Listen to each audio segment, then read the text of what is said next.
Vamos começar, Ivo? Tudo certinho por aí? Tamires, vamos, tá na hora. Bom, primeiro, mais uma vez, né, te agradecer por topar dar um pouquinho do seu conhecimento pra gente, dar esse treinamento que vai ser bem bacana, com bastante expectativas aí.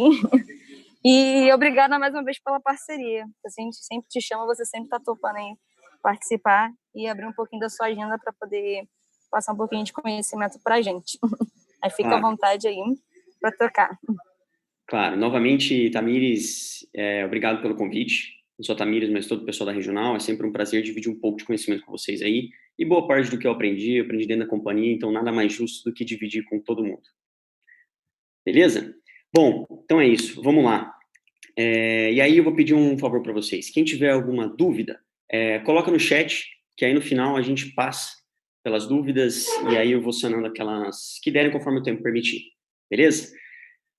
Bom, beleza. Boa tarde a todos. Meu nome é Ivo Schiavini. Eu vou aqui dividir com vocês um pouco sobre técnicas de apresentações. Um material que eu montei exclusivo para esse treinamento. Nunca dei um treinamento semelhante. Mas eu coloquei alguns pontos legais, alguns pontos que me ajudam bastante na hora de construir a apresentação e passar para vocês. Mas para a gente entrar nesse treinamento, a primeira coisa que eu queria aqui passar para vocês é explicar por que eu trabalho na companhia, por que eu trabalho na Ambev. Você já parou e se perguntou por quê? Qual a razão que você trabalha na companhia? Essa foi uma pergunta capciosa em alguns momentos que eu tive de carreira e que me fizeram chegar até onde eu estou, me fizeram da motivação. Só que para responder essa pergunta, eu tenho que falar um pouco da minha história, para que vocês entendam e contextualizem um pouco do que aconteceu. Bom, eu sou essa pessoa da foto, e aí eu vou chegar no porquê dessa imagem e o porquê desse diploma que eu estou mostrando para vocês ali. Bom, eu, desde pequeno, nasci em Vilhena, lá no interior de Rondônia, e desde de novo, eu tinha um sonho. Meu sonho era crescer como pessoa, e eu sempre quis sair da minha cidade. E aí, com 16 anos, eu deixei Vilhena, deixei o interior de Rondônia, deixei a minha cidade e fui para o Paraná estudar. Rondônia não tinha as melhores condições de ensino, assim como outras cidades têm, e foi o momento que eu tomei a decisão, e o que me ajudou foi essa vontade, esse sonho que eu tinha de crescer como pessoa. E aí, quando eu fui para Curitiba, foi quando eu fui fazer minha faculdade. Me formei em engenharia, concluí em 2013, só que durante esse período que eu tive aí, desde que eu saí de Vilhena até concluir minha faculdade, eu sempre tive envolvido em outras atividades extracurriculares. Eu sempre gostei muito de estar envolvido com outras coisas. Isso sempre me ajudou muito. Por quê? Porque isso sempre me ajudou a crescer como pessoa. Isso é um negócio que eu busco sempre. Isso me ajudou. Legal. E aí, em 2013, depois de ter saído de Vilhena para buscar os meus sonhos, de ter feito faculdade, ter me envolvido em várias atividades, ter feito intercâmbio, foi o momento em que eu fui procurar emprego. E aí eu entrei em todos aqueles processos trainees, tentei vários processos, tomei bota em vários, foi um processo complicado, até que, felizmente, consegui passar em 2 processos, foi um privilégio, e eu pude escolher. E na ocasião, foi difícil a escolha, mas eu tomei a decisão. E por que me fez escolher entrar na empresa na ocasião, na International Paper na época, e não em outra? Porque eu entendi que aquilo tinha mais a ver com a minha formação e isso tinha relação com aquilo que eu busco, meu sonho, que é estar sempre crescendo como pessoa, estar me desenvolvendo. E aí foi quando eu trabalhei por quase 2 anos e tive uma proposta de entrar na companhia. E aí, em 2015, eu entrei na Ambev. E aí, quando eu entrei na Ambev, depois de ter saído da minha cidade, com aquele sonho de crescer, depois de ter feito a universidade que eu queria, depois de ter entrado no programa estudante que eu queria, entrei na maior cervejaria do mundo, que é a que a gente trabalha hoje.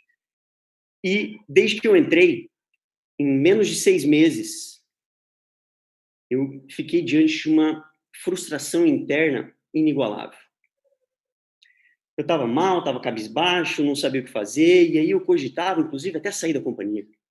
Pensei, falei, cara, não sei se esse é um lugar para mim, não sei se vai dar certo, mas isso aconteceu porque naquela época eu tinha uma imaturidade em como eu conseguia lidar com algumas adversidades. E foi curioso, que foi mais ou menos em 6 meses. E quando eu comecei a entender o porquê daquela pergunta, por que eu trabalho na Ambev, ou melhor, quando eu comecei a me perguntar aquilo, foi quando eu comecei a entender um pouco melhor o meu papel, o papel da companhia, nisso tudo. E as coisas mudaram. As coisas mudaram. Foi quase como dar água para o vinho. E de 6 meses que eu entrei na companhia, eu estava com a mentalidade de que não sei se esse é um lugar para mim, que eu tô pensando em sair. Em menos de 1 ano e meio depois, eu estava onde vocês estão vendo essa foto aí, que essa foto representa o Glassmaster que eu fiz lá no México. Foi lá em São Luís Potosí, foi um negócio fenomenal. E aí, depois daqueles 6 meses onde eu estava mal, até 1 ano e meio depois, o que aconteceu que as coisas evoluíram de modo que eu consegui, inclusive, fazer parte da primeira turma do Glassmaster da companhia, da história da companhia. Foi um negócio incrível. Bom, voltando para o ponto, por que eu trabalho na Ambev? E aí, eu não trabalho na Ambev porque ela faz cerveja, como a gente está vendo ali. Eu não trabalho na Ambev porque ela tem métodos bem estruturados, porque ela tem a meritocracia, porque tem o sentimento de dono. Não é por isso. Eu trabalho na Ambev porque a gente tem alguns propósitos em comum. E quando eu entendi isso, foi que as coisas fizeram muito mais sentido. Porque a companhia, ela tem um sonho. E o sonho da companhia é unir as pessoas por um mundo melhor. Quando eu entendi que o meu propósito era parecido da companhia, havia sintonia, as coisas alavancaram e mudaram da água para o vinho. E aí, obviamente, aquele período de frustração que era fácil, uma imaturidade que eu tinha na época, mudou completamente. Inclusive, falando de companhia e cultura, hoje, o Carlos Brito pôs uma postagem no LinkedIn falando da revisão dos 10 princípios da companhia. Não sei se você viu, mas vale a pena dar uma olhada na revisão, né, nesse novo modelo que foi proposto.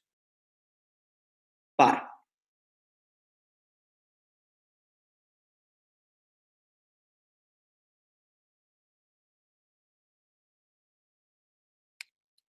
Pessoal, o que eu fiz com vocês aqui agora foi usar algumas técnicas de apresentação. Foi usar de algum storytelling, algumas coisas que eu vou explicar para vocês o que eu estou fazendo. E o que eu fiz com vocês aqui, que eu quis dizer para vocês o porquê eu trabalho na companhia, eu usei uma técnica que vem do negócio chamado Golden Circle, ou Círculo Dourado, que é o que está aí na tela. É um negócio inventado por Simon Sinek. Quem tiver oportunidade, procura lá no YouTube, que tem um TED desse cara explicando o conceito desse círculo dourado.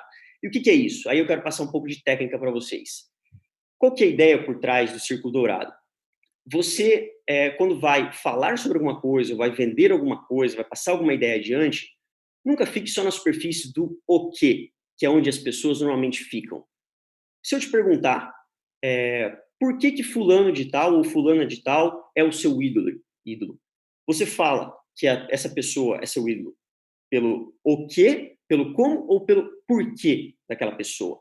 Então, essa estratégia do círculo dourado, ele sai da superfície de apenas o quê, sai do como e vai para o porquê. E quando eu falei que eu trabalho na companhia que não é porque ela faz cerveja, foi porque a companhia faz cerveja. Então, o quê não é isso que justifica.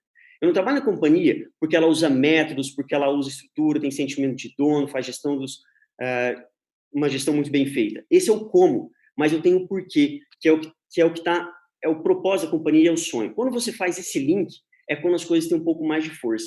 Se você assistir esse TED, você vai ver que ele faz um comentário sobre a Apple, que é muito bom, porque explica por que a Apple vendeu tanto e cresceu tanto usando esse conceito simples. Eu não vou dar spoiler sobre o vídeo, vale a pena você entrar lá e usar esse conceito. Então, eu queria começar esse treinamento falando desse Golden Circle, que é uma estrutura importante para quando você for estruturar uma argumentação, você usar dessa estrutura, saindo da superfície do porquê, passando pelo como e entendendo o porquê, para usar aquilo de argumento para justificar alguma decisão, algum ponto seu. Por que eu estou dizendo isso? Porque apresentar basicamente é contar algumas histórias de maneira correta.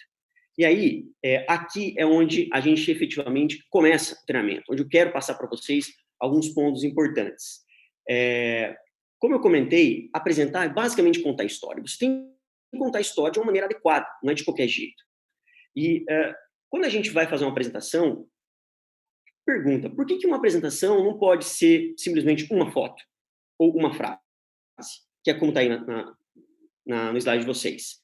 É só uma foto. Quando a gente pega uma foto e estoura ela, coloca ela em todos os lados do slide, a gente está falando que está estourando a foto. Muitas vezes, a mensagem que você quer passar, uma foto é suficiente. E com essa foto eu quis falar que esse é o momento em que a gente começa. Por quê? Porque tem uma xícara com a palavra begin e é onde eu quero dar a ideia para vocês, que é o momento que a gente vai começar a falar um pouco mais sobre as técnicas. E o momento em que você apresenta, ele é um momento em que as pessoas estão te ouvindo, em que você está recebendo atenção. Então, vale muito a pena você gastar um pouco de tempo adequado para construir a estrutura da sua apresentação, de como você vai fazer, porque isso faz toda a diferença quando você quer passar uma informação. E aí, sobre o que a gente vai falar hoje? Eu trouxe aqui alguns post-its. Eu sei que o pessoal da Vidros gosta bastante de post-it, então eu trouxe uns aqui em homenagem ao pessoal da Vidros e tudo mais. E aí, aqui nos post-its tem o conteúdo que eu queria abordar com vocês. Primeiro, eu vou falar rapidamente sobre algumas estratégias do cérebro, como é que o cérebro funciona. Depois, sobre cores e contrastes, como a gente usar isso a nosso favor. Imagens e ícones, como a gente usar isso para a gente enfatizar a nossa apresentação. Terceiro ponto, como que a gente usa animações, tanto transições de slides como animações de objetos. Vou dar uma pincelada sobre o famoso storytelling, que é isso que, na verdade, vai trazer a alma da sua apresentação, e eu vou trazer um exemplo de gráficos e tabelas, aí mais voltado para uma apresentação mais gerencial, que é o que a gente está mais acostumado dentro da companhia. E aí, eu queria setar algumas expectativas, né? A gente tem pouco tempo, tem 1 hora e pouco para passar para vocês algumas técnicas, então não dá para aprofundar tanto. Bom, esse não é um treinamento sobre PowerPoint, né? Isso aqui é um treinamento sobre apresentações, então eu vou dar algumas técnicas para vocês, então não vou ficar mostrando recursos de como se faz dentro do PowerPoint. Segundo, é importante você ter em mente que aquilo que você vai apresentar, você tem basicamente 2 tipos de apresentações. Você tem uma apresentação que você está diante da apresentação, tem um público que você fala, e você tem aquela apresentação que você vai mandar por e-mail. São coisas diferentes. Então é importante você ter em mente que uma é o que você vai simplesmente apresentar, eles têm uma estratégia, e outra é aquela que você vai mandar por e-mail. São estratégias diferentes. Então você tem que saber qual que você está abordando. E por último, é importante você saber que você tem várias formas de fazer uma apresentação. Você tem que buscar o equilíbrio. O equilíbrio entre o quê? O equilíbrio entre os recursos visuais que você vai usar, e aí seja PowerPoint, pode ser Keynote, pode ser o Prezi, que eu gosto bastante, fiz meus outros treinamentos, recursos visuais, audiovisuais, e a forma como você conta a história. Esse equilíbrio tem que acontecer. E esses recursos visuais, eles têm que conversar com a forma como você vai contar. Isso é muito importante, porque se não tiver uma conversa entre eles, se estiver distoante, pode parecer sem muita conexão e as coisas acabam ficando estranhas. Legal? E aí, quando a gente fala sobre o cérebro, bom, o cérebro é um negócio incrível. Quando a gente fala de cérebro, é inevitável que a gente aborde sobre cognição. E a cognição nada mais é do que a forma como o nosso cérebro percebe as coisas, como ele tem a percepção do que está ao nosso entorno. Isso é muito importante. Porque o nosso cérebro, muitas vezes, ele funciona mesmo no nosso inconsciente. E isso é fundamental compreender, porque você começa a entender como ele funciona e usa isso a seu favor. O cérebro tem uma característica muito importante, que, primeiro, ele pega as informações que estão no ambiente e agrupa, e depois ele processa. Essa é a forma como ele processa as informações. Então, ele agrupa e depois processa. Como ele faz desse agrupamento e processamento, ele tem algumas situações onde ele anula alguns ruídos. Por exemplo, quando você está trabalhando, você está na sua casa, você está ali concentrado e tem vários ruídos em volta. Você está ouvindo ali, você está ouvindo aqui, às vezes um carro passa, às vezes uma moto passa, um ônibus, você nem percebe. Por quê? Porque o seu cérebro entende que aquilo é um ruído. E aí isso vai ser anulado. Você acaba nem sabendo que está passando, mas porque o seu cérebro anulou. E quando a gente fala de um recurso visual ou dos outros sentidos, é a mesma ideia. O seu cérebro, ele também vai anular algumas informações, também vai entender que existem alguns outros ruídos e vai tirar isso de cena. Então, é importante saber que quando você está construindo a sua apresentação, algumas coisas que você coloca não sejam ruídos. Então, as coisas precisam fazer sentido. Sabendo que alguma coisa pode ser ruído, você elimina esse tipo de situação. E aí, quando o cérebro funciona através da maneira visual, a gente tem 2 momentos, que a gente chama de visão primária e que a gente chama de visão secundária. Primeiramente, tudo que a gente observa, sempre que a gente olha para alguma coisa, é a nossa visão primária, que é quando a gente observa cores e contrastes. A gente não observa nada além disso. você consegue ver umas cores, uns contrastes, e é isso que te chama atenção. Por isso que cores mais fortes te chamam mais atenção. Em um segundo momento, que você começa a observar alguma forma naquilo que você está vendo. Então, por exemplo, nessa imagem, você vê que o mergulhador ele está ofuscado ali, ele está embaçado, você não enxerga ele direito. É como se fosse a nossa visão primária no primeiro momento em que a gente enxerga algumas coisas. Em segundo momento, é a forma como a gente vê que, na verdade, é um coral, e aí a gente faz uma analogia como se fosse um cérebro para representar a identificação da forma como visão secundária. Legal? E aí, o segundo ponto é sobre contraste. Quando a gente fala de contraste, quem nunca brincou desse jogo aqui?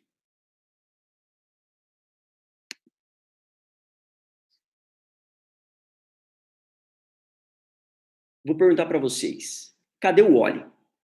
Essa é uma brincadeira muito interessante, né? Por quê? Porque é uma brincadeira que ela faz do uso do contraste ao seu favor. E aí, antes que você deixe de prestar atenção no que eu estou falando e comece a ficar procurando o Wally, eu vou mostrar onde ele está. Vou dar um spoiler. Então, o Wally, cadê o Wally?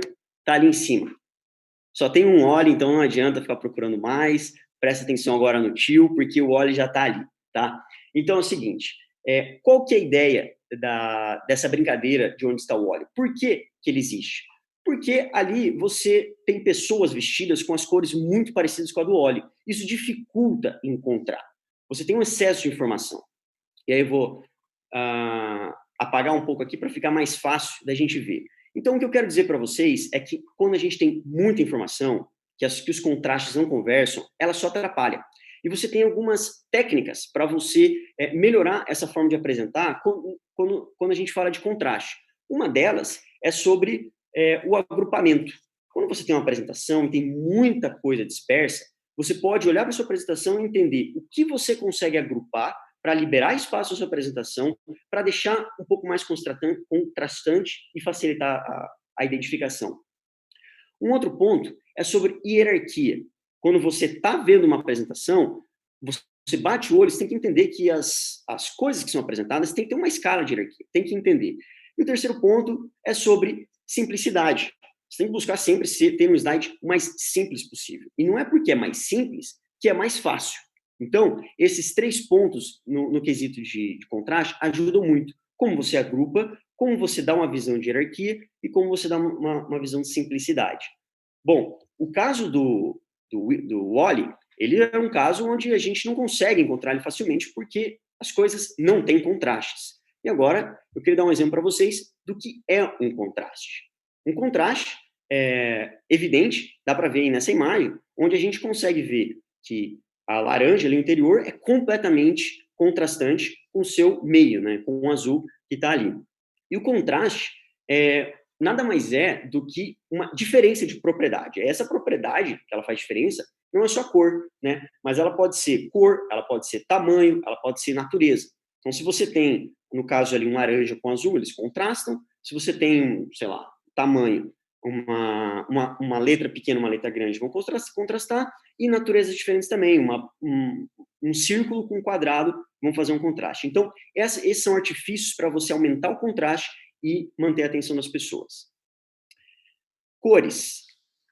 Quando a gente fala de cor, as cores é uma estratégia interessante para como a gente vai fazer a hierarquia das informações. Lembra que eu falei de hierarquia? Então, a hierarquia é como a gente vai colocar, através das cores, para a gente conseguir passar a mensagem que a gente quer.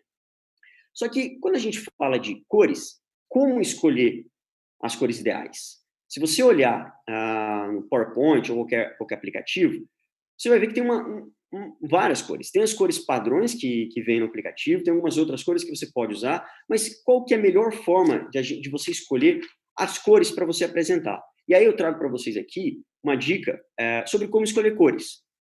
Bom, você pode usar o que a gente chama de uma paleta de cor. O que é uma paleta de cor? Normalmente uma paleta de cor composta por 5 cores. Ali tem 4, que eu acabei cortando uma, que era branca e foi sem querer. Mas uma paleta de cor são várias cores ali que você pode usar. Ah, legal. Mas, Ivo, não tenho nenhuma novidade aí. Uma paleta de cor é beleza. Só que o que eu queria trazer para vocês é o seguinte. Aonde que vocês podem encontrar uma infinidade de paletas de cores?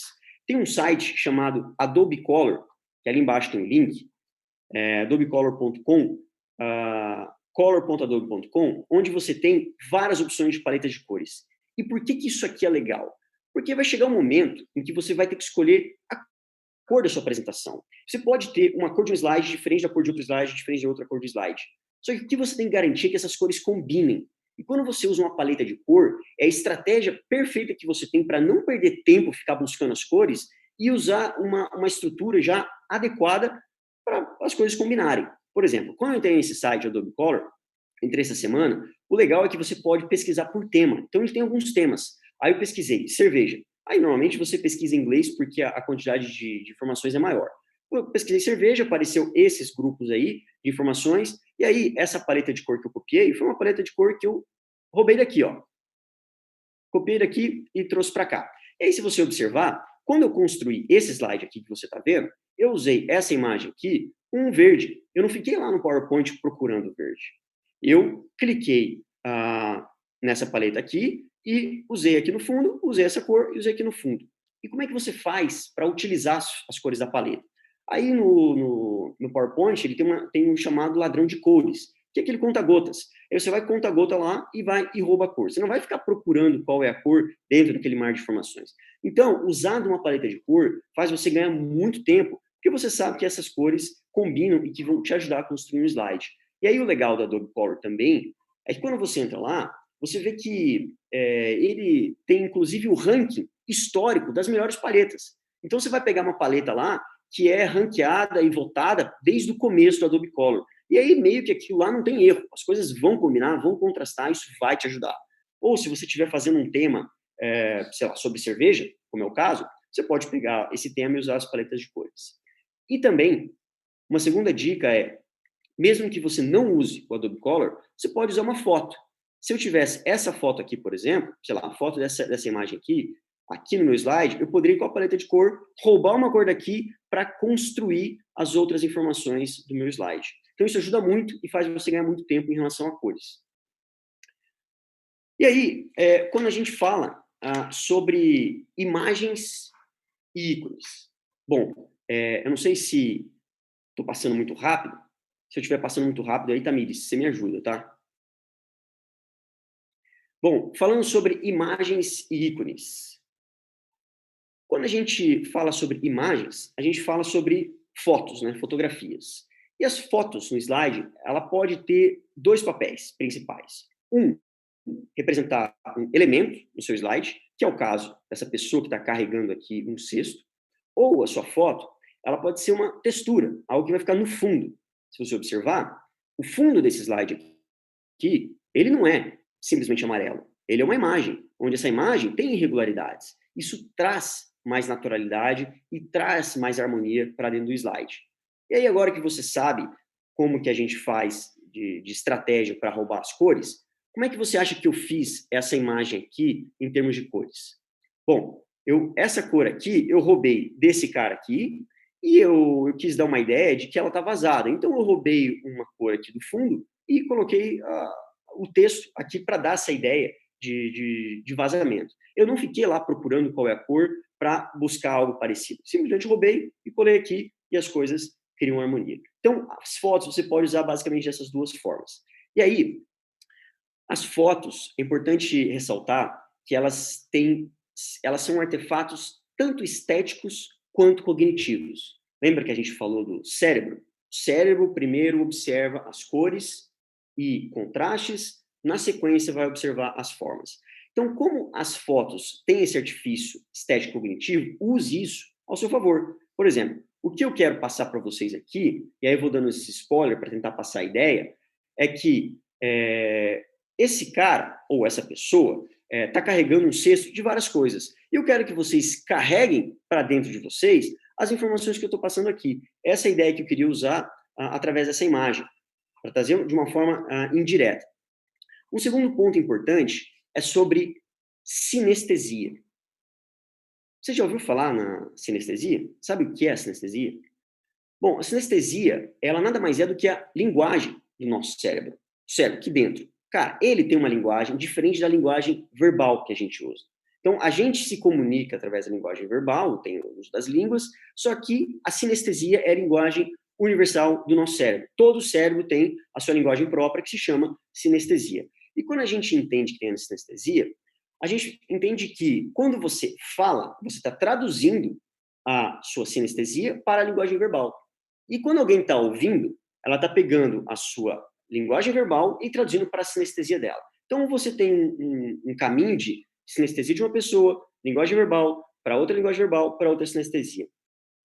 Essa é a forma como o cérebro ele se comunica através da sinestesia. Se você tiver um contato direto, sinestesia com sinestesia, é o ápice da retenção, o ápice do aproveitamento para o nosso cérebro. Isso é muito mais vantajoso e tem um poder muito maior. Por quê? Porque normalmente as pessoas tiram as conclusões muito mais rápido do que simplesmente quando espera que você diga alguma coisa. Portanto, é importante você pensar em imagens que façam esse contato sinestésico com as pessoas. Mesmo que você não diga nada, a pessoa, ao bater o olho, vai entender o que você quer dizer. E aí, isso independe da sua linguagem verbal, independe da língua que está sendo falado, de qualquer coisa. Por isso que esse exercício de procurar uma imagem adequada para representar o que você quer, nem sempre é fácil. Mas quando você consegue, a retenção e a força é muito grande. E o terceiro ponto que eu queria passar é sobre literalidade. Quando a gente escolhe uma foto, uma imagem, para representar o que a gente quer, nem sempre a gente precisa usar uma imagem literal, né? A gente pode fazer uma associação. E quando a gente usa da associação, isso ajuda ainda mais a fazer essa analogia. Por exemplo, quando eu usei o slide do cérebro, tinha um mergulhador no oceano olhando um coral. O que isso tem a ver com o cérebro? A princípio, nada. Mas aquela imagem do coral que você estava vendo lembrava um cérebro. Bom, pelo menos para mim. Espero que para você pareça um cérebro ali, porque senão eu acho que eu fui meio frustrado com essa tentativa. Brincadeiras à parte, essa é a Parece, ideia. parece. Essa é a ideia de quando a gente usa uma imagem que é não literal, para te ajudar a reforçar alguma tese, algum conceito que você queira repassar. Então, esse é o motivo. E aí, o quarto ponto nesse slide aí, que eu queria passar para vocês, é sobre ícones, né? Os ícones são esses caras aqui que eu utilizei para me ajudar. E os ícones, eles são elementos que substituem muitas vezes um bullet point. Claro, você não pode ter muitos bullets aqui para substituir por ícones, porque senão sua prestação começa a ficar muito carregada. Mas esses ícones aqui, eles te ajudam a passar aquilo que você quer. Então, eu não ia colocar, por exemplo, um slide com uma imagem representando para cada uma das mensagens que eu gostaria. Eu coloquei uma mensagem aqui maior, uma moral da história, que eu quero que vocês carreguem isso para dentro de vocês, e aí os ícones me ajudaram a sinalizar quais foram os pontos que eu gostaria de falar. Então, aqui, coloquei uma imagem com o cérebro mostrando uma parte cognitiva e a ideia que você está absorvendo. O segundo, a parte de sinestesia, como é a linguagem e as conexões. E aqui, sobre a literalidade, como se fosse uma lente, colocando nos seus olhos, mas que você não precisa ter aquilo realmente literal, você pode ter uma lente colocando. Certo? Então, os ícones te ajudam. E aí, eu queria que você esperasse aí até o final, eu vou mostrar para vocês toda a minha lista de fontes que eu tenho de imagens, que eu tenho de ícones, de GIFs, e aí você pode tirar foto, depois você pode usar na apresentação e tudo mais. Então, espera mais um pouco aí que eu já mostro a fonte, eu vou dizer para vocês que é bem legal, dá uma olhada no que tem de material lá. Legal. Depois que a gente fala de imagens, eu queria falar sobre transição de slides e animação. Bom, essa foto aí que vocês estão vendo, essa imagem, vou fazer uma pergunta aqui.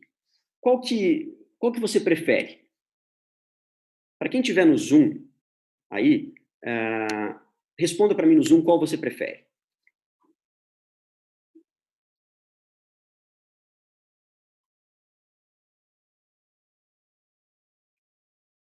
A da direita,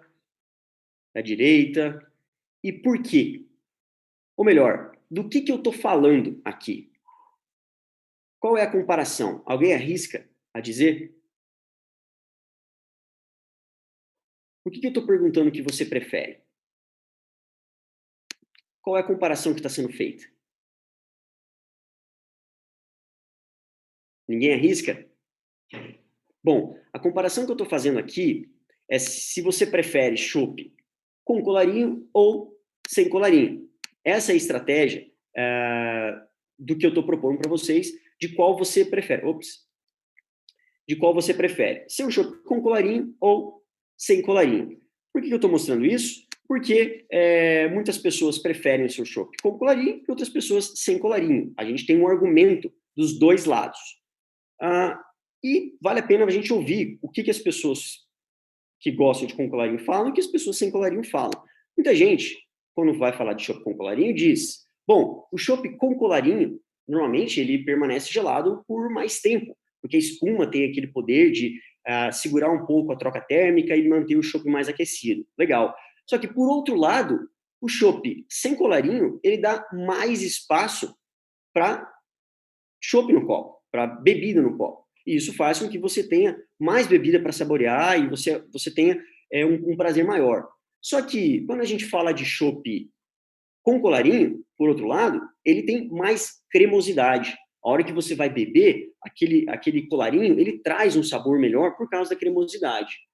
E aí, por outro lado, o chopp sem colarinho, ele traz mais tato com a bebida, porque você não está interessado na espuma e sim na bebida, e você tem muito mais tempo de tato com a bebida do que com a espuma. E aí, tem um argumento, e aí eu prefiro o chopp com colarinho, tem um argumento matador do chopp com colarinho em relação ao sem colarinho, que é que o chopp colarinho te dá o quê? Alguém arrisca? O que o chopp colarinho dá que o chopp sem colarinho não dá? Coloquem no chat aí o que vocês acham que um dá e outro não dá.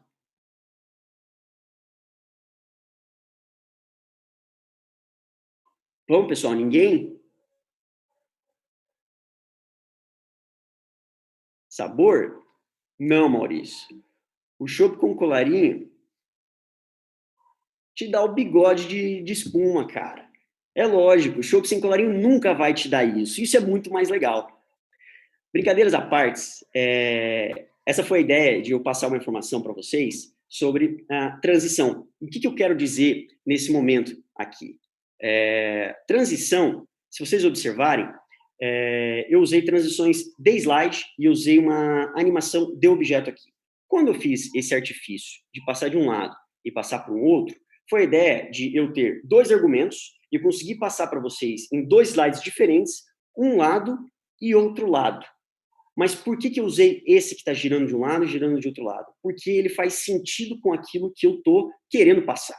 Então, eu quis passar para vocês que eu falo, olha, chopp com colarinho isso, mas chopp sem colarinho isso. Por outro lado, com colarinho isso, sem colarinho isso. Isso me ajudou a fazer essa transição. Então, use das transições quando elas vão te ajudar. Se elas forem te atrapalhar, ou se você for usar uma transição mirabolante, esquece. Isso só vai te atrapalhar e vai deixar seu slide feio. Mas, às vezes, ele pode trazer um pouco mais sentido, e isso traz um pouco de informação sinestésica para você. Porque, se você observar, eu sempre pus o chopp de um lado quando eu falo com colarinho, e sempre o chopp de outro lado quando eu falo sem colarinho, para isso ajudar ainda mais através de uma imagem. E aí, no fim, quando eu perguntei o que o chopp colarinho te dá, e aí, obviamente, esse bigode de chopp aí que a Mona Lisa está mostrando, e o chopp sem colarinho não dá, eu fiz uma animação de um objeto. A animação de um objeto não é uma transição de slides, mas é a forma como ele vai entrar. Então, o PowerPoint, ou qualquer apresentação, enxerga da seguinte forma. O seu slide, tem isso em mente, o seu slide, ele é um palco. Ele é um palco. E tudo pode acontecer ali. Cada objeto que você tem ali são seus atores. E seus atores, eles podem entrar em cena, eles podem se movimentar em cena, e eles podem sair de cena. Eles podem, não que eles devam fazer. E aí você vai usar desse artifício de animações para mover os seus atores conforme for melhor. Se eu tivesse posto essa imagem direto dessa forma, não teria tido o suspense das pessoas pensarem e alguém tentar adivinhar o que chopp com colarinho pode dar que o chopp sem colarinho não dá. E aí eu fiz desse artifício de subir a imagem. Poderia ter simplesmente aberto ela, mas eu quis subir para mostrar uma sensação de nossa, que legal. Essa foi a ideia. É claro, eu não sou um expert em animações, em transições. Estou dividindo um pouco de experiência com vocês. Vale a pena gastar um pouco de tempo no que você pode usar desde que isso te ajude e faça sentido com o que você estiver passando na apresentação. Legal? E aí, a gente entra aqui no storytelling. E quando a gente fala de storytelling, é interessante pensar que o storytelling, ele está dividido em dois aqui. O storytelling está dividido aqui na parte que é o story e está dividido na parte que é o telling, né? Eles têm essa divisão bem característica. Quando você vai falar do storytelling, você nada mais está fazendo do que usando uma estrutura em que te ajuda a vender uma ideia para quem você estiver passando durante a sua apresentação. Então, você usa dessa estratégia de storytelling para passar adiante. Você vai ter os seus recursos visuais, com algumas estratégias, que eu passei para vocês ali, ideias de imagens, de fotos, tudo mais, animações, e agora, como você vai passar? Você precisa estruturar, uma vez que você tiver todos os recursos, você coloca nessa estrutura e passa adiante. E quando a gente fala de story, a gente está falando sobre o que é comentado, né? O story é o quê? É como se você fosse... quando você passa ali a moral da história, né? E quando a gente fala do telling, dentro do storytelling, a gente está se referindo como ele é contado. Isso muda. Por quê? Porque o que é o conteúdo e o como é a forma que você vai fazer. E você pode fazer a junção desses dois de diversas formas e atingir o mesmo objetivo. Então, isso vai muito do que você adota como estratégia. E aí, quando você vai fala sobre o story, é normalmente quando você tem a moral da história. E quando você tem a moral da história, é a mensagem que você quer passar. Só que nem sempre você fala direto a moral da história. Você pode falar isso. Você tem que usar um enredo para isso. Só que quando você vai falar uma história para uma criança, por exemplo, por que você não fala direto a moral da história? Por qual motivo? Por que motivo você não, em vez de ler a história dos 3 porquinhos, por exemplo, por que você não fala logo a moral da história lá de que, sei lá, eu estou tentando lembrar, tá? De que quem trabalha mais se dá bem no final. Quem dá duro durante todo o processo se dá bem no final. Por que você não fala isso direto para uma criança? Por que você acha? Bom, porque isso, obviamente, ele não te dá retenção de informação. Ele não faz com que as pessoas absorvam aquilo de uma maneira contínua. Ele faz com que aquilo passe sem muito fundamento, sem muito sentido e vá embora. Então, quando a gente está falando do story, do que, é muito importante você ter claro qual que é a mensagem que você quer passar, porque isso é extremamente importante. Você tem que ter claro de que, cara, essa é a mensagem. E aí, para você saber qual que é a mensagem, nem sempre é simples você chegar. Se você tiver uma mensagem que ela é muito longa para passar, repensa, porque pode ser que não seja a mensagem adequada, não seja aquilo que você realmente queira passar. Normalmente mensagens são curtas, né? Se você for assistir, por exemplo, o discurso do Steve Jobs, que ele deu em Stanford, há vários anos atrás, ele passa uma moral da história, que é stay hungry, stay foolish. Essa é a moral de história dele. E todo o restante que ele conta é para embasar isso. Então, essa mensagem que você quer passar, é importante você saber antes de tudo. Porque a partir daquela mensagem é a forma como você vai construir o seu slide, seus recursos audiovisuais e como você vai construir a sua história. E aí, quando a gente fala de mensagem, a gente está falando normalmente de moral da história. Só que moral da história pode ser que faça um vínculo com moralidade, que não tem nada a ver, são coisas diferentes. Então, prefere-se dizer, ao invés de dizer moral da história, é melhor a gente falar sobre tese, né? Por que tese? Porque uma tese é diferente de uma moral. Normalmente, uma moral da história remete a uma conclusão. E uma tese, principalmente quando a gente fala no mundo corporativo, uma tese é uma hipótese bem provável, nesse caso. E como uma tese é uma hipótese, o outro lado de que anula aquela tese, está tudo bem, não vai entrar em conflito, simplesmente porque é uma tese. Agora, se você traz com a ideia de uma conclusão com moral da história, e você traz uma outra ideia, aquela sua conclusão pode cair por terra. Então, a ideia de trazer uma tese, ela deixa mais aberto esse campo para quando você tiver outros pontos de vista, e aí fica tudo bem. Isso ajuda no momento que você está construindo. E aí, quando a gente tem a estrutura do story mais telling, a gente tem a tríade, que vai compor o seu todo. O primeiro da tríade foi que eu passei para vocês, essa tese. Então, você tem que ter a tese bem definida. E aí, agora, a tese é como se fosse uma semente. né? Então, a tese, você tem uma semente, só que você precisa que essa semente germine. E para ela germinar, você tem que ter ambientes propícios. E aí, normalmente, você cria esses ambientes propícios com uma dose de emoção e aí uma dose de racionalidade. São esses dois elementos que precisa. E você coloca um pouco de emoção através de uma história que você vai contar, e aí a história vai ter relação com a sua tese, mas não precisa ser 100% focada na sua tese, ela tem que ajudar, e você vai ter o que a gente chama de fundamentação para compor a sua tríade, que é onde vai te dar um pouco de racional. E aí, o quanto você pesa sobre a sua tese, história, fundamentação, depende do propósito que você está fazendo sua apresentação. No mundo corporativo, a gente está muito mais ancorado em uma tese e fundamentação e menos em história. Isso é comum.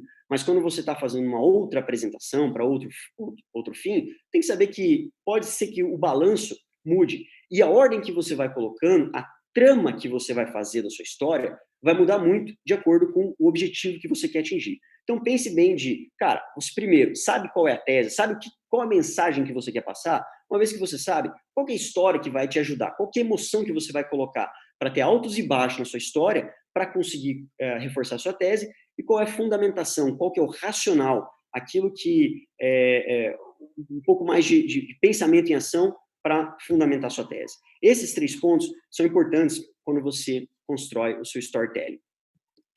Legal? Beleza. Depois, bom, a gente falou de storytelling, estruturação. Agora, antes de entrar ali, eu quero dizer o seguinte. Eu vou falar sobre tabelas e gráficos. Mas para falar sobre tabelas e gráficos, esse é um ponto muito comum no nosso dia a dia. A gente está sempre lidando com tabelas e gráficos. Eu não quero trazer aqui só uma tabela e um gráfico e mostrar para vocês. Trouxe um caso onde eu montei, né? Então, eu quis pegar o resultado da companhia, da Ambev, do último TRI, foi divulgado aí há poucos dias, sobre o último trimestre. E aí eu peguei lá, entrei no site do relacionamento com o investidor e peguei a tabela. E aí, quando eu entrei lá, eu vi isso aqui, ó.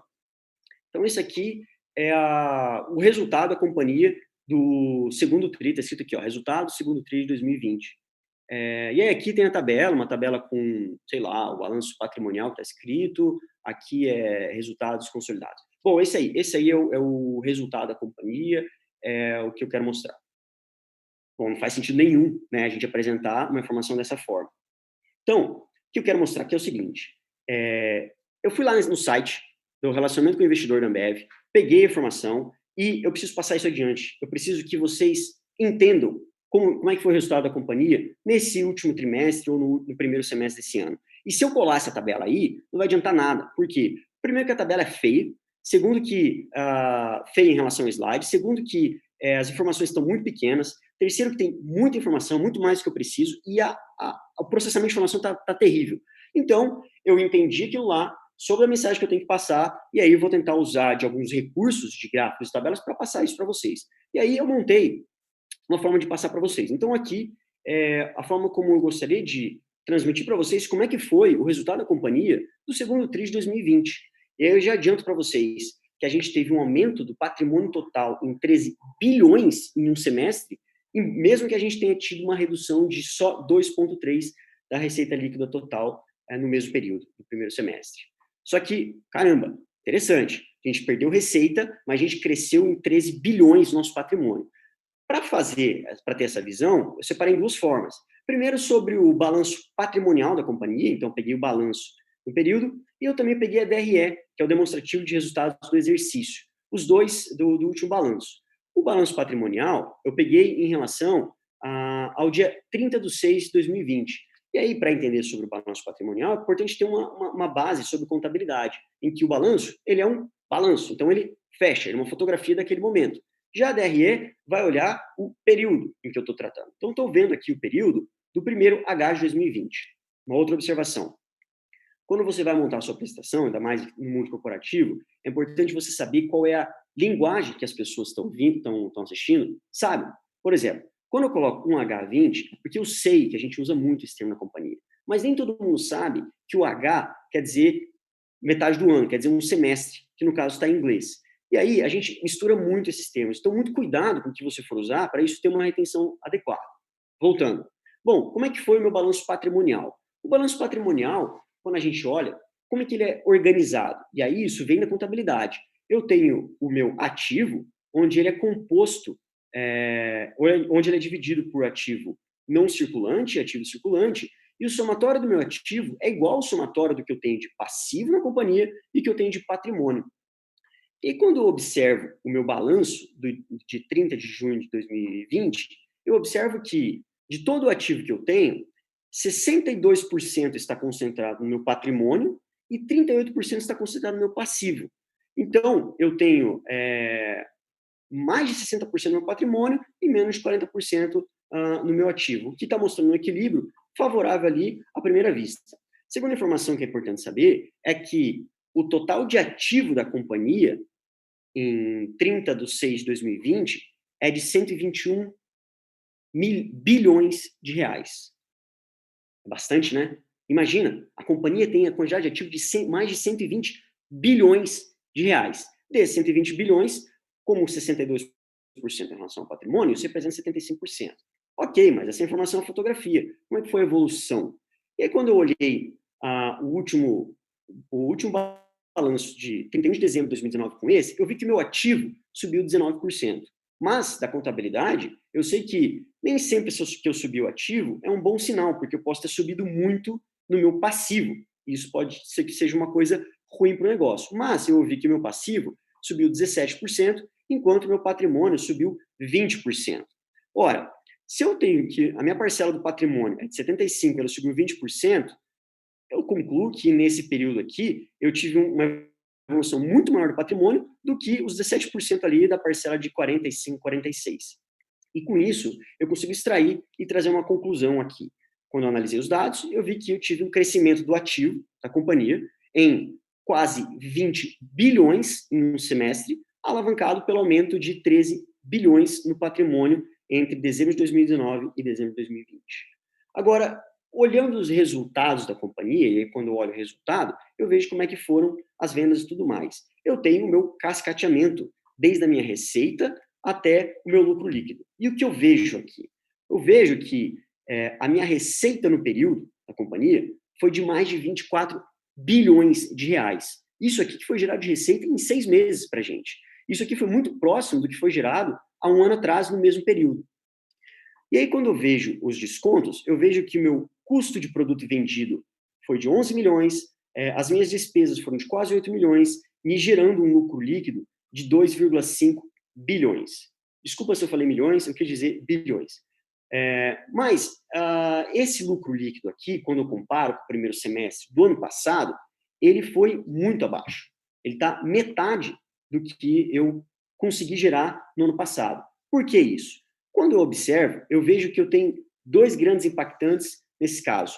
Eu tenho ali um custo de produto vendido, que está relacionado com esse primeiro grupo, que me gerou um aumento ali, a diferença entre o primeiro semestre de 2020 e o primeiro semestre de 2019, eu tive um aumento de 1,4 bilhões e eu tive um outro agravante, que foram as despesas logísticas dentro das minhas despesas, onde eu tive um aumento de 400 milhões de um período contra o outro, comparado no ano passado. Então, isso explica o porquê o meu lucro líquido em 2020 foi menos da metade comparado com o lucro líquido de 2019. E aí eu tenho uma conclusão de que a minha receita líquida foi 2,3% menor e houve um aumento de quase 2 bilhões nos custos e despesas, e aí isso gerou um lucro líquido de 54% menor no período.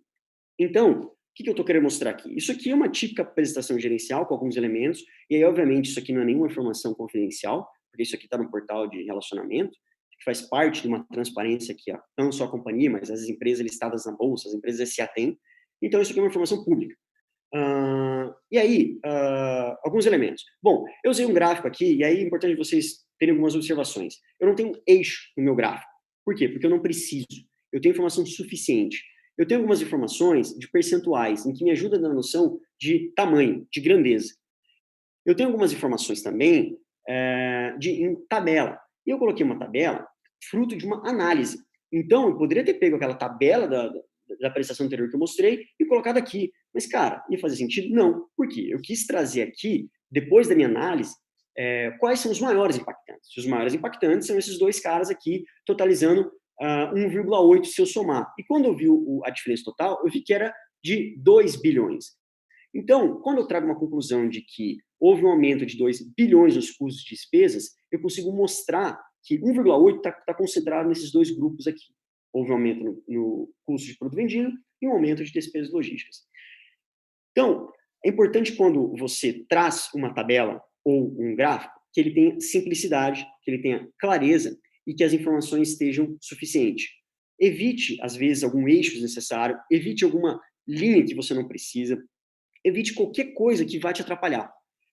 Opte sempre pela simplicidade e uma ideia racional ou usar uma hierarquia de cores, de tamanhos para você trazer. E aí, se você observar um outro padrão, eu coloquei o balanço patrimonial desse lado, DRE desse, o gráfico e embaixo a conclusão. Então, você lê e aí a conclusão que eu tenho no início do título é a conclusão observando os dois gráficos. Legal? Bom, então essa é a forma que eu queria dividir com vocês, que eu acho que é importante para a gente mostrar as informações usando tabelas e gráficos sem pecar por excesso ou sem deixar algo pesado na apresentação. Mas, além disso, muitas vezes a gente tem que construir uma timeline, né? A gente tem que construir uma linha do tempo. E aí eu trouxe um exemplo, aí eu construí esse exemplo, e esse exemplo é fictício, não é um processo com as etapas reais da companhia, o tempo também não é real, foi só uma questão didática. Então, eu vou construir aqui com vocês uma timeline do processo de definição de metas, por exemplo, entre entidades. Então, por exemplo, quando a gente vai fazer, é importante que a gente saber, bom, esse é um processo que acontece, processo corporativo, e que ele acontece durante um trimestre. Qual trimestre que ele acontece? Normalmente ele acontece no Q3 do ano, no terceiro trimestre. O Q3, ele está composto ali pelos meses de julho, agosto, setembro. E aí eu posso abrir em mais um item, por exemplo, que são o quê? São as semanas. Agora eu não preciso mais abrir em termos de dias, porque é um processo em que semana é suficiente. Quando eu tenho essas informações, eu preciso conhecer o processo. Quando eu conheço o processo, eu desenho ele da seguinte forma. Eu coloco ali, a primeira etapa do meu processo de definição anual de metas é a macroetapa de proposta, que é composta pela análise histórica dos resultados, validação corporativa e envio da proposta para as fábricas. A segunda macroetapa da definição anual de metas é a análise, onde eu passo pela análise das propostas por fábrica e envio das contas propostas. E a terceira etapa é a etapa de definição, onde tem o alinhamento corporativo final, atualização das metas no sistema e o desdobramento corporativo.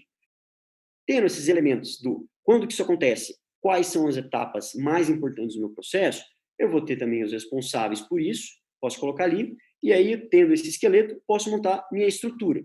Coloco os responsáveis, coloco a minha estrutura, isso me ajuda de uma maneira visual. E aí, de novo, aqui estou tentando usar um contraste favorável, né? Eu tenho ali facilidade de ver todas as informações. Nada está competindo, pelo menos no meu ponto de vista.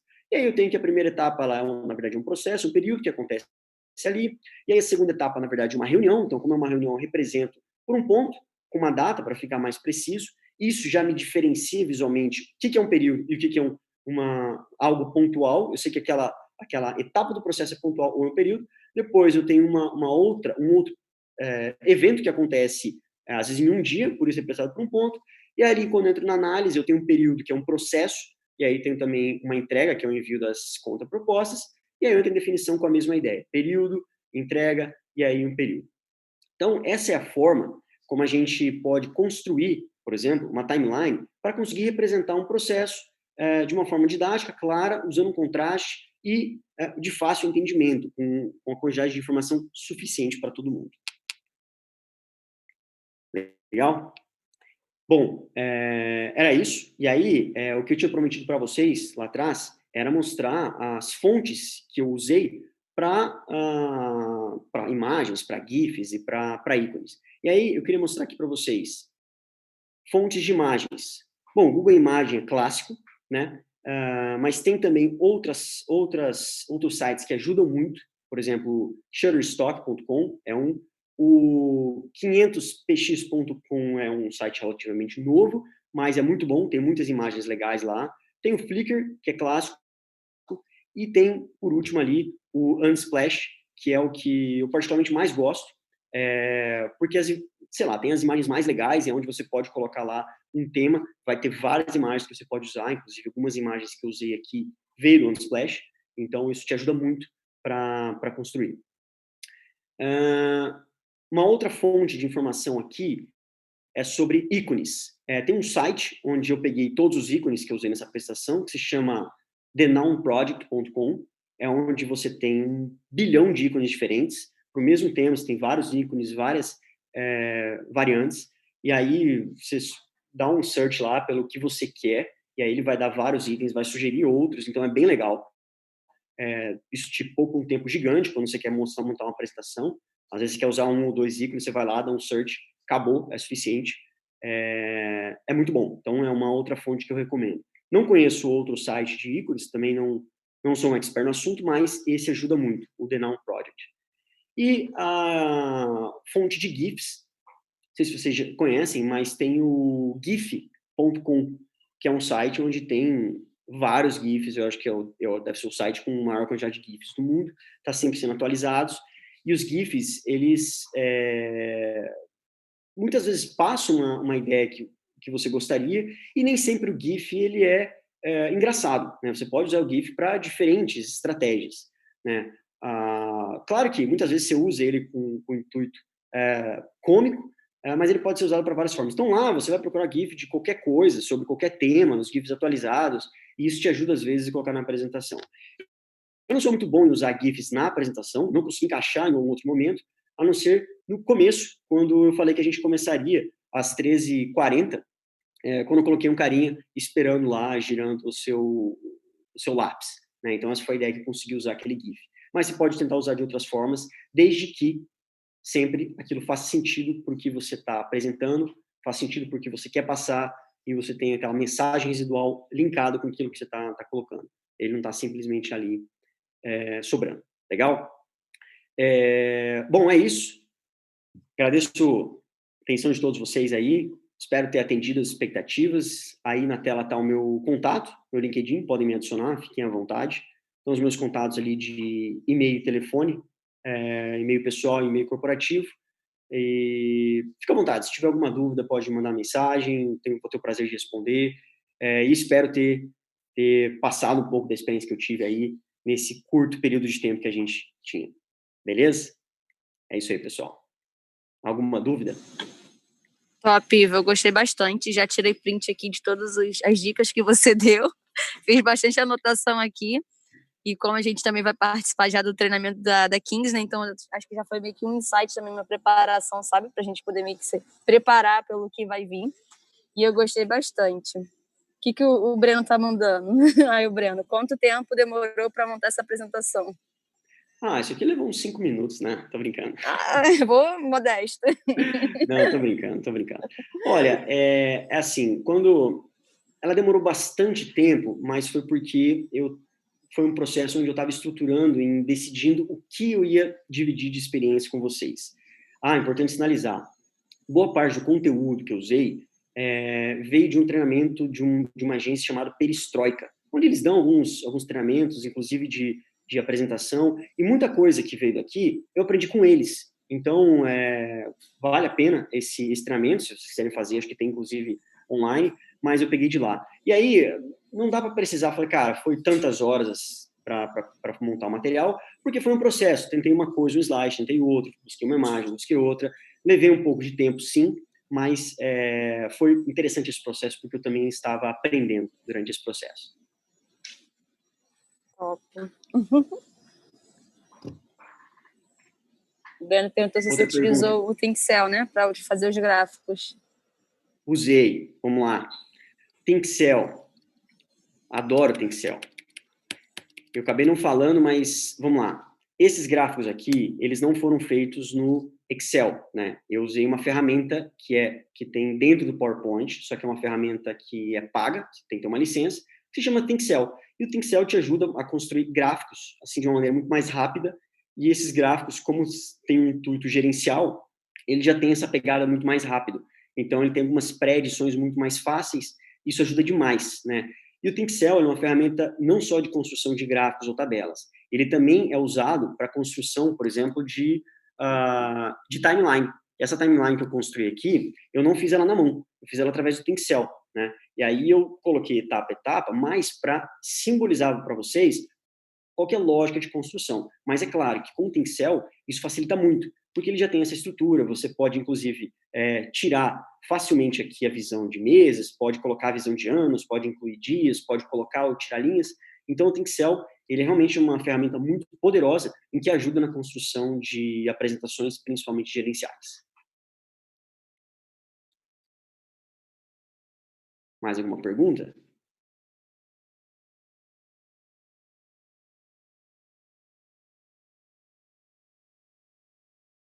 Acho que é isso. Tamires? Acho que é isso, Ivo. Ia te agradecer. Pedir muito obrigada mais uma vez, entendeu? E a gente vai disponibilizar também lá no Workplace já o vídeo e eu te mando o link quando tiver direitinho e a gente te marca lá na postagem para você poder divulgar. Tá legal, Tamires. Obrigado novamente pelo convite. Galera, qualquer dúvida aí, manda um e-mail para mim ou manda uma mensagem e a gente vai aprendendo junto, beleza? Show, é isso aí, fechado. galera. Valeu pela participação. Obrigada. Um abraço. Valeu, gente, pela participação. Tchau, tchau.